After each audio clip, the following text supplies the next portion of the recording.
Hello, ladies and gentlemen, and welcome to the REC podcast, brought to you by the REC Toycast. I'm your host, Roman Chavez, and with me, as always, Erik Icarus. Eric. What's up? You can find us on the gram at REC Podcast. You can follow myself at Roman REC Podcast, and you can follow yourself. Gulag_J_Wielden. Nice. And also check us out at REC Comics for some collectibles and whatnot. We got comics, collectibles, toys, you name it. We're trying to get it. So check it out. Let's do some business. How are you doing tonight, my friend? I'm good. How are you, man? Good. It is Halloween. As you can see by our costumes. I was dressed up earlier. He was. For the kids, and we did a little Star Wars dress up. So that was fun. We should have dressed up like each other. That would have next year. Next year. Yeah, you could have just got a... Yeah. Oh, yeah. Get some, yeah. We literally could have just done that. Oh, that would have been funny. Wait a minute, we could just cut right now and do it real quick. No. I'm tired, man. Me too. Yeah, doing some trick-or-treating. I also played 18 holes today. Yeah. My man's a good golfer over yeah, here. one of the best, some say. I'm terrible. So yeah, I'm excited to do the show. Spoilers, it's going to be a little heavy towards the end, but let's start out with some good stuff first, all right? Yes. I'm going to bury the lead, but we're going to start with some good stuff, all right? I caught up on The Mandalorian Season 1. Oh, yeah? Dude, I'm telling you. Get on that. Yeah, we got to get on it, man. You've got to get on it. You're going to love it. As I said in the last episode, it is... it's a Western, it's a samurai. Film, yes, yeah.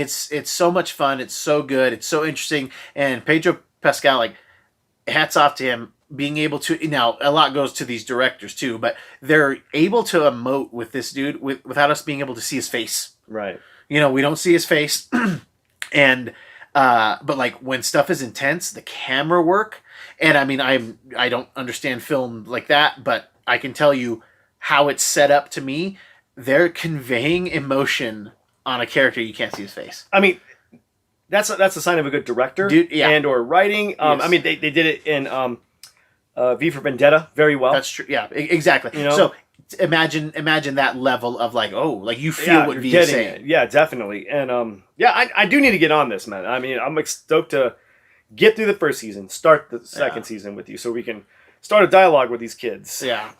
It's something you need to catch up on. End it on an interesting cliffhanger, and not so much like a cliffhanger that would you absolutely have to know where you have to pick up right where it left off. No, right. That is hey, this is going to come back later because this is going to be interesting, and it was excellent. I am going to spoil Season 2, Episode 1 because I do want to see it on his face. We had a deal. He was unable to watch it before this wasn't we started. Part of the deal, Blackheart. So I can't keep this in. So guys, I'm going to talk spoilers about The Mandalorian Season 2 in 3, 2, 1. Dude, it was excellent. Opened up really, really strong. He's basically, the Mandalorian is looking for more of his people, right? Because we find out that Mandalorians aren't a race; it's a creed. Okay, like a religion. Yeah, it is more like a religion than anything else. So it's it almost paints the Mandalorians a lot of times as either raiders or or we save people. But they're not. But he works as a mercenary, so they're not trying to. What's the word I'm looking for? He's he'll do some dirt. That's how he makes his money. Yeah. But what was cool about this is that he's trying to find more Mandalorians and has to go to Tatooine. And he gets a lead. Hey. That there's a Mandalorian there. Do we get Quato? No, we don't. Yes, but this show takes place about, I'd say, at least 20 years after, maybe less, maybe 10 or 15 years after the still be around after the Empire falls. Oh, so Quato's probably a long time. Is that who? That's Quato. Who am I thinking of? Because Quato was the Mexican guy. Yeah, Quato is Quato. No, Quato's from Total Recall. Actually, yeah. But I think there's a Quato. And he's the little fly. Yeah. That was holding Anakin hostage. So let me not get off track. I gotta stay on this. Okay. Sorry. So he hears about this town in Tatooine. He goes out there, and it's this dude rolls up, and it's Boba Fett. Oh. And you're oh my god, this is going to be awesome. You can tell that it's not Boba Fett, but it's Boba Fett's armor, which is interesting. See, that's even a cool story. So it lends creed to Boba Mandalorian's like, hey, gonna talk to him, and he's like, well, I'm not, really Mandalorian. And this is one of those scenes I was saying that like they conveyed so well with camera work. The camera slowly pans in on the Mandalorian's face, and you just hear, he's like, you need to take that off, because like part of their creed is their armor. Of course, once they put on the helmet, they don't take it off in front of a living person. Sure. So they only take it off in private. Yeah. So like it's like bad juju. Like, hey, like he's gonna take it. And the guy, did I say, is Timothy Oliphant. Oh, so it was nice. awesome. He's they call him the Marshal. So okay. it's very much like playing, like I said, playing into the Western. Right. Obviously, he has tons of Western background from Deadwood and Justified. And Justified, which is just hilarious. He's just like, he's literally played like that character through time. and it was excellent. He's like, where'd you get the armor? And he's like, look, I need this. It helps me keep this town safe, because I think a Mandalorian lives here. Oh, okay, right. So he is like a good gunslinger, but he's not a Mandalorian. He's not a Mandalorian, because part of their creed is they learn how to fight, and they do all this stuff and blah, blah, They're blah. like Jedis of bounty hunters, basically. Yeah, exactly. And he ends up making a deal with him. He's like, hey, we have this like big sandworm. I need help killing. I'll give you the armor. And he's like, yeah, cool. Yeah, I'll do that for you. So it was a fun episode. Like I said, it didn't directly pick up where they left off, except for the fact that him and the child are on the run. The Baby Yoda character are on the run. But as he's leaving the planet at the end of the episode, there's a guy like watching like from a sand dune. Oh, of course. And then when it turns around, it's the actor, and I can't ever remember how you say his name, but it's Tamira Morrison, the guy who was Jango Fett. Yeah, it's him. So that leads us to believe that it's clearly Boba Fett, like still alive. Of course. So, and it's that actor. So that's exactly what I want. I'm floored, man. So I'm friggin' floored. I know, guys. Why would I ruin it for me if I haven't seen it? He's good with spoilers. We actually both are for the most part. For the most part. If we hear something, it doesn't make us not want to see it. Right. What it does is make us want to catch up. So I'm hoping that this will lure that's him gonna in. light the fire right there, man. Because there's so much great stuff in season 1. But I had to talk to you about that here, because that's awesome. I mean, the Fett man. Yes. God. Yes. Excited. And I mean, we're getting finally they're fleshing, because Mandalorians are a race of bounty hunters. Okay. Double. No, Fav's and his team. Man, Jon Favreau, right? The myth. Jon Favreau, okay? I mean, one of our favorite sets of movies is Made and Swingers. Yes. You like Swingers more than you and AJ like Swingers more than I like Swingers. And you like Made a little bit more than you guys like it. Right. Yeah. I love Made too. Yeah, exactly. Great. I love Swingers, but if you were like, I can only watch one, I would watch Made again. Yeah. I like Made better. I like those characters in Made better. They're so good. And then obviously kickstarted them MCU.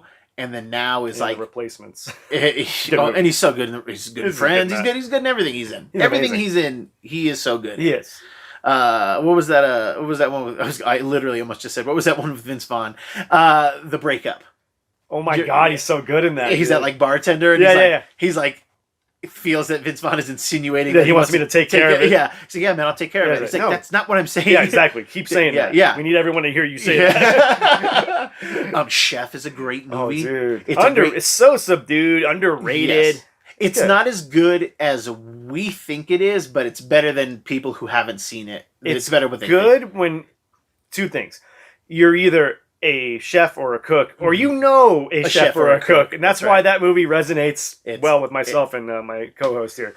And just shout out to Fav, because he's created yet a new genre. I mean, I didn't watch Lion King or Jungle Book, but I mean, people love those. Jungle Book was really good. They really like I know people had the Uncanny Valley thing with Lion King, but I heard that it was still like pretty solid, just like weird. Right. Uh-huh. Yeah. But yeah, he just doing the damn thing. Just doing everything in our genre and then everything out of our genre. I didn't even know I wanted a space western, but I want a space western. Well, we got it with Firefly. And this also does have a Firefly feel as well. For sure. And Joss even said, because even George Lucas's kind of early drafts of Star Wars and Mace Windu and all of that stuff actually are like more akin to a space western. Oh, totally. And then they just kind of added some more sci-fi to it. But this really brings it back down there. And we've had it woven in and out, throughout the sagas at least. So we do have gunslingers. We do have those archetypes that we need for that story. Oh, yeah. And but yeah, Favreau and his team, they're killing it. I mean, Taika Waititi even directed an episode. I'm excited. There's one thing I haven't ruined for you, and I'm not going to. I really want you to get there, but you got to get there by Tuesday, please. Okay. All right. You at least get to episode 5. I'll get there. Okay. I'm gonna get there because there's one thing that I didn't know it was in there, and it just floored you. It's not that it floored me, but it was like, it's gonna be a fun talking point. Okay. That's all. Okay. I'll say. That's all I'll say. All I gotta say is I hate sand.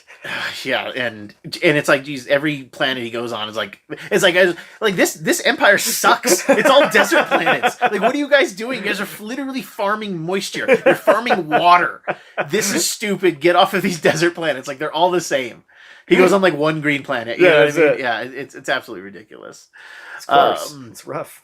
Usually I make this weird jump into what I always call the meat of our show, mm-hmm. And it's been a few months. We were having a good run in terms of people in the industry that we've appreciated their work, or people of note or of merit.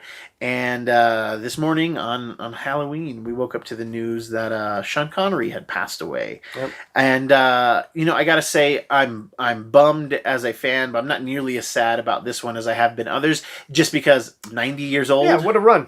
Great run. What a run. Great run. Kind of, in my opinion, ended his career on his own terms. Absolutely. Much like Jack Nicholson is doing right now. Sure. Like, just kind of took this slide into retirement. Yeah, definitely. That we didn't know until it had been like, man, where's Sean Connery? We haven't seen him in a couple years. Right, and then it was just like, yeah, he just kind of dipped out. Just kind of like, I'm done with it, you know? But, has had this amazing career. Tons of movies that we love, tons of movies that I still haven't seen that are like, and now I'm like, oh, now I got to do it because I'm gonna say, guys, I've never seen Hunt for Red October. Leave me alone. I haven't seen a lot of Tom Clancy stuff, to be honest with you. I haven't either. That one's worth watching. Yes, it's so good. I talk about just when you think of legend, old school Hollywood, golden age Hollywood. It's Sean Connery. Yeah. As far as a leading man, I mean, he started in the biz in the 50s. Yeah, for God's sake, and went all the way to the early 2000s. Yeah, he seems like him and like Redford, like they seem like they were the babies of old Hollywood. Yeah, like they were right there at the cusp, and then they just kind of carried this motif, this swagger with them, totally. Through time. Swagger. Big Tuna fancies himself a Sean Connery impersonation. He's pretty good. His good. Walk-in's better. His walk-in is way better. His walk-in's so good. But his Connery, it's better than mine. Mine's terrible.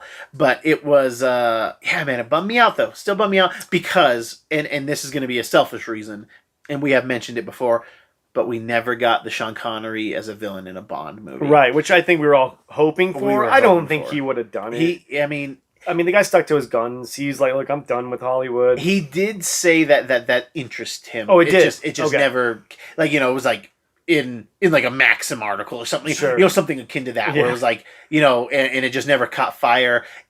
We know that they wanted him to be in Skyfall, sure, as that kind of groundskeeper guy. Right. But no, man. Like if you're gonna have Sean Connery and be quiet about it, be Marvel quiet about it, and just like the guy behind the curtain is Sean Connery. Like that would have been so good. That'd have been Is Roger Moore still alive? I believe I don't know. I don't. If Roger Moore is still alive, are you alive? Get at us. Get at us, man. Yeah, we're gonna help you out. But yeah, that would be cool if they could pull something off. But it might be a little too cheeky in this version of James Bond. But this is Craig's last one, so very true. And I think Connery can do serious. He's so good at it. Yes.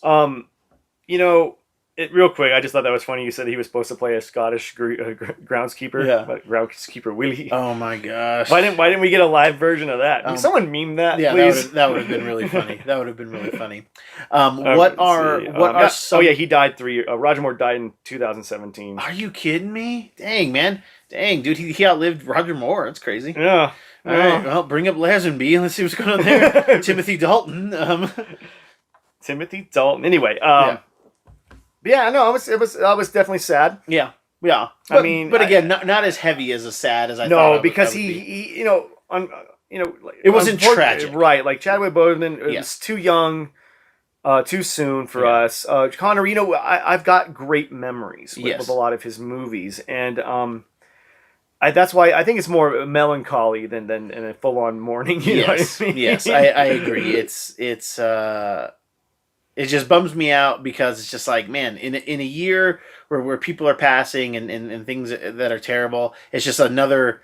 It's not a tragic drop in the bucket, but it's just like one more grain of sand. That's like, what I'm saying, man. Like, man. what else can we afford to lose this year? Yeah, you know, I mean, I'm not mad at him for dying. Of course not. But it's like, oh, come on, 2020. That's why I said taking things from me. It just feels weird to not be as sad as I have been about others, but maybe I'm getting desensitized. Maybe to it that it is feels too. Pretty heavy. But again, he was 90. Yeah, had a great run in Hollywood. Excellent I mean, up until the end, arguably up till the end, he had classic movies well into the 70s. Yes, the guy was still doing action movies in his 70s. Yes, and convincingly.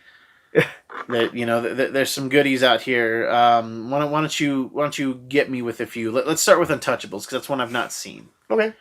And he got like an Oscar for that. So yeah, and my gangster movies are extremely wanting. Tom Clancy movies are extremely wanting. But that's a big feather in his cap. James Malone in the movie. Yeah, I mean, I remember my dad really loving this movie, dude. So I remember kind of growing up watching this movie. Kind of a quintessential time period gangster movie for me. You know, when you think of the trench coats, the hats, and the Tommy guns, this is the movie. Yeah, they're going after Al Capone. But like, is he supposed to be Italian? Like American Italian? I mean. Because I don't see him doing any voices. It was like in he's not changing his voice for anybody, dude. No. Sean Connery. Yeah, it's like in Highlander, which is obviously he's Spanish. Yeah, I'm Spanish. Cortez. Oh my Bandejo, I'm Cortez. Yeah. But see, you didn't care. No, that's how cool he was. Yeah, you put a little spray tan on him, teased his hair a little bit, put a ruffly shirt on him. Yeah. Teased his I almost said merkin. Teased his toupee. Teased his toupee, and you've got a Spanish. You got yourself a Cortez. I think he's some kind of Spanish.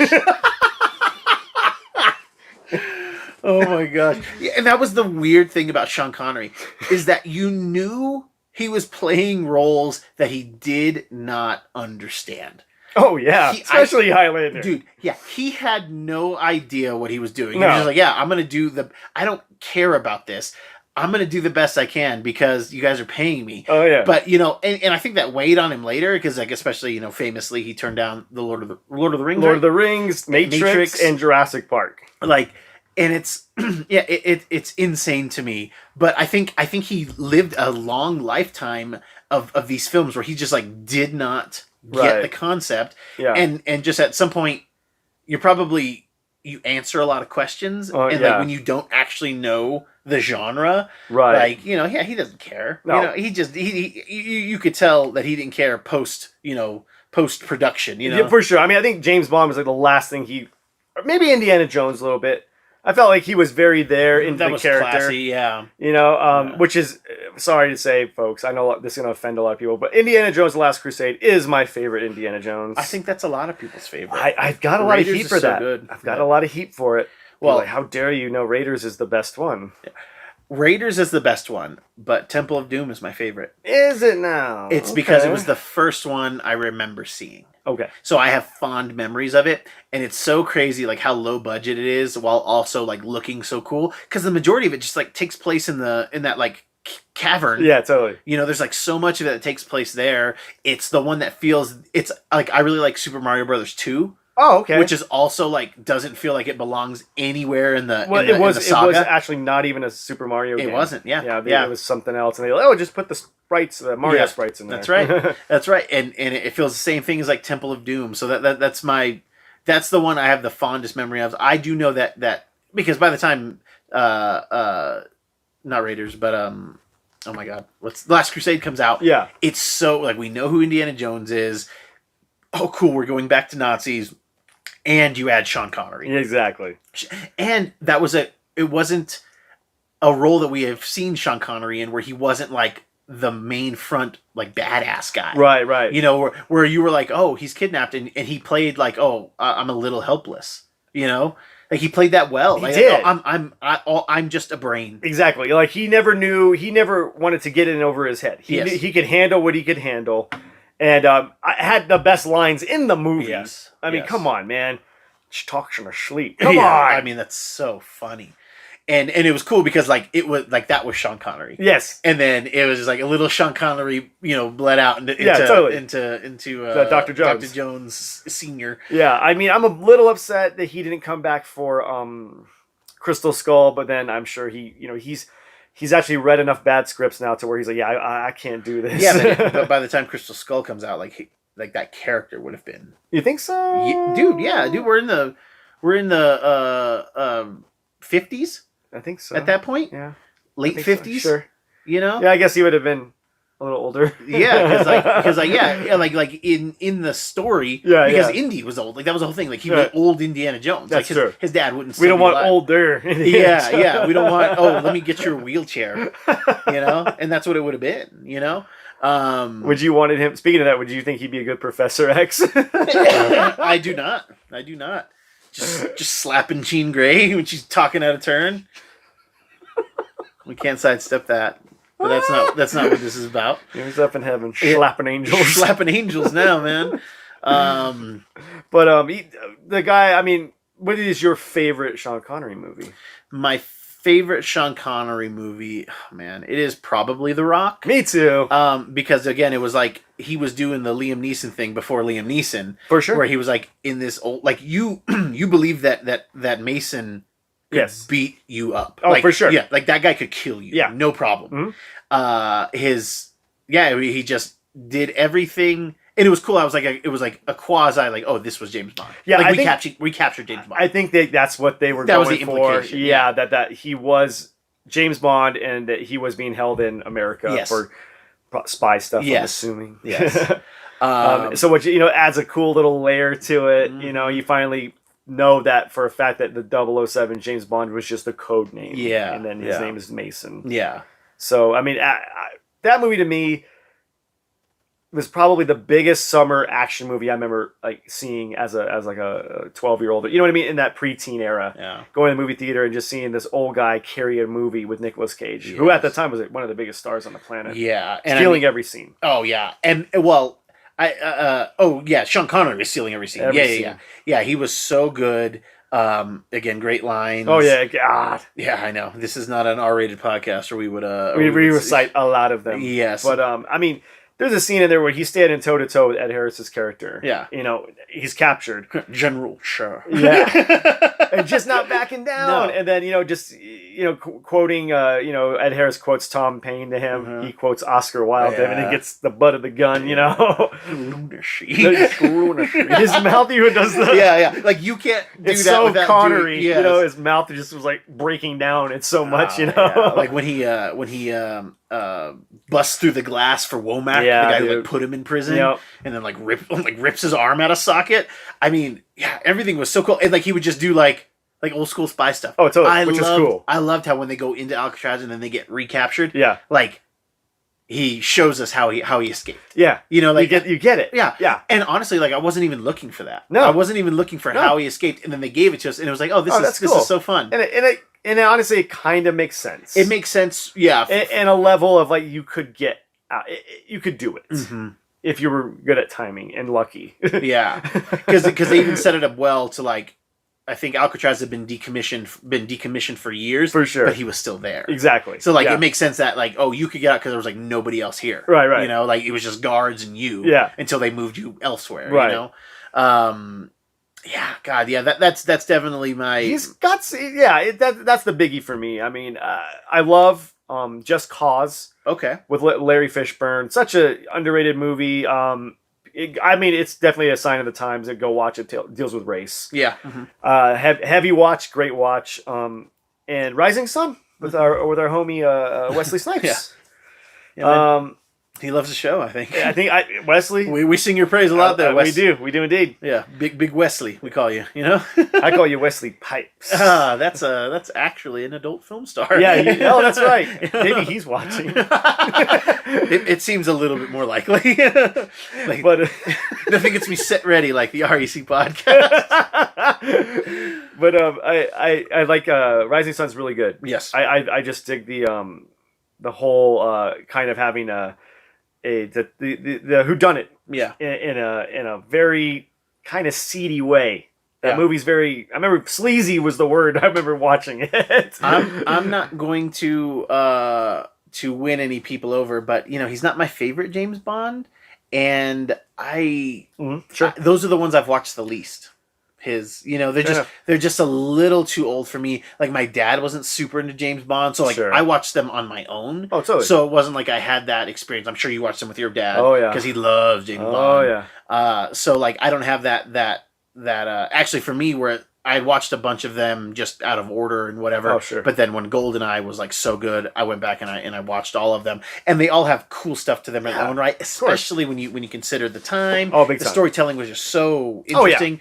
It was he was the Michael Bay of storytelling. Sure. I like that. Yeah. Or the people who are adapting his stuff. I don't know. I actually don't know Ian Fleming, like how much he had when it came to the movies, like how much involvement. I don't know when he passed or anything like that, but that character and what they did with him like felt like that. Where it was like, it's a little unbelievable, but it's fun. And I must say Michael Bay in the 90s when he was doing fun movies, at least, not just not just like I'm gonna light this fuse and we're gonna run cameras and then we're just gonna see what happens. Okay, we'll just That's see. what we do here. It's coming, guys. All right, it's coming.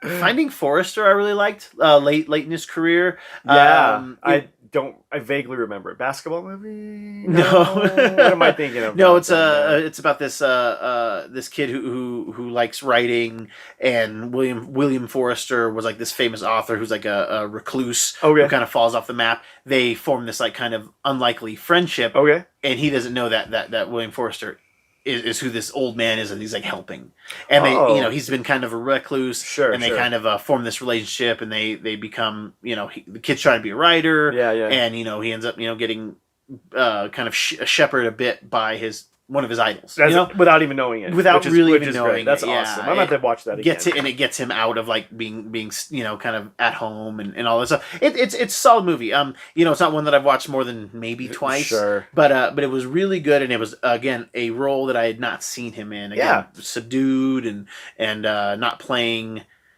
Playing a his badass. Age. Playing his age. And it was excellent. And I know, guys, I like LXG. It was a weird movie to retire on because it was not well liked. I mean, we know here on the show, but even if you don't like that movie, he's not what's wrong with it. No. And his Alan Quartermain is super fun. Good. Yeah, he is the badass of the Serengeti. He's an adventurer. Mm-hmm. It's funny because like Alan Quartermain's stories are very much like Indiana Jones stories. Yeah, that's true. So it's really funny to me that they did it that way. Yeah. But and like I said, even if you don't like the movie, he was excellent in it. He was great in that. Yeah, he wasn't the problem. No. But it's sad that that's what he went out on because it's so polarizing. It is. But maybe as an actor, that's how you want to go out. You don't want, as far as if I were to be an actor in his shoes, I'd like to go out polarizing, not loved or hated. Yeah, a little bit of both. Yeah, it's like Sean Connery was like the best guest at your party. He was awesome, and then like right as he was saying goodbye, he leaves. Yeah, he just farted, and it was just like, and it was like rank, and then he left. Slapped your wife, and he slapped the host. And the host's wife, and then he leaves. Like that, and that's what it was for a lot of people when it came to LXG. But I thought he added some class to that. I think he did. Because man, if it wasn't him, who would it? It'd be hard. It'd be hard to like get me to go watch it. Okay? Yeah, because it had the fact that it was a comic book. Okay, and then I was like, man, but this looks really bad. Yeah. But then Sean Connery is in. I was like, all right. A little gravitas. I'm gonna check this out. Yeah. And then I ended up liking other aspects about the movie a lot, especially the Moriarty character. Oh yeah, and stuff like that. So. But yeah, for me, You Can't Beat the Rock, dude. Here's another one I haven't seen. I haven't seen Entrapment.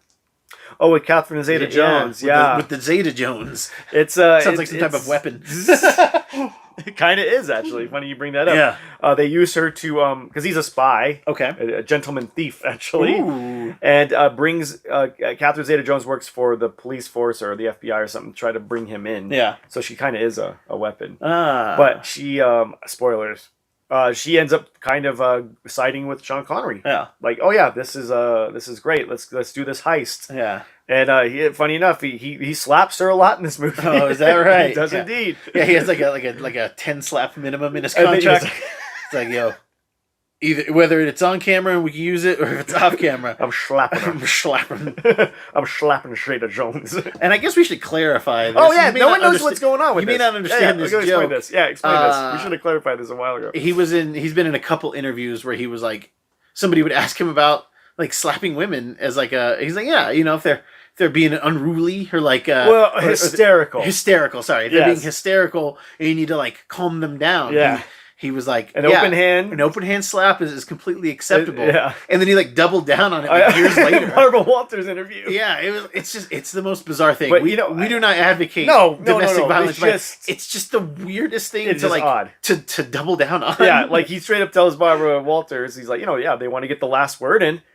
And sometimes you got to show them you mean business. Oh, God, yeah, it's the most bizarre thing. That's very old school Hollywood. I'm surprised he didn't slap Barbara Walters. I was waiting for it. Dude. Yeah, it's the most bananas thing, and it's just like it's just like your grandparents. Like, that's just what the times were. Yeah, it's the most bizarre. Yeah, thing. You can't be slapping women out there, kids. Not cool. Don't slap anybody, honestly. But it's funny that he just kept double down. Yeah, like he didn't apologize for it. Actually.